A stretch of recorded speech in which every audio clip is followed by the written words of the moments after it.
ഏഴംഗ സിൻഡിക്കേറ്റ് ഉപസമിതി നടത്തിയ അന്വേഷണത്തിലാണ് MG സർവകലാശാലയുടെ ഓഫ് ക്യാമ്പസ് സെന്ററായ കളമശ്ശേരി സെന്റ് പോൾസ് കോളേജിൽ മെയ് 4 നടന്ന LLM പരീക്ഷയിൽ Thrissur range IG TJ Jose copy അടിച്ചതായി കണ്ടെത്തിയത്. മെയ് മാസം 14 അന്വേഷണത്തിനായി നിയോഗിച്ച സിൻഡിക്കേറ്റ് ഉപസമിതി 9 സിറ്റിംഗ് നടത്തിയ ശേഷമാണ് IG അച്ചടക്ക ലംഘനം നടത്തിയെന്ന നിഗമനത്തിലെത്തിയത്.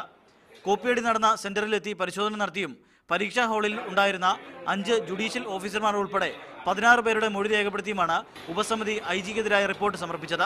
പരീക്ഷാ ഉദ്യോഗസ്ഥരിൽ നിന്നെല്ലാം മൊഴിയെടുത്തതിൻ്റെയും സാക്ഷിമൊഴികളുടെ എല്ലാം അടിസ്ഥാനത്തിൽ അദ്ദേഹം പരീക്ഷാ ക്രമക്കേട്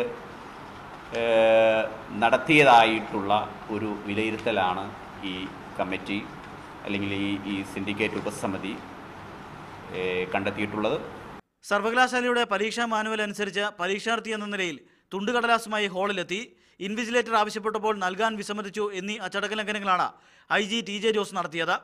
പരമാവധി 6 തവണയോ കുറഞ്ഞത് 3 തവണയോ പരീക്ഷ എഴുതുന്നതിൽ നിന്ന് വിലക്കുക എന്നതാണ് മാനുവൽ അനുസരിച്ചുള്ള അച്ചടക്ക നടപടി.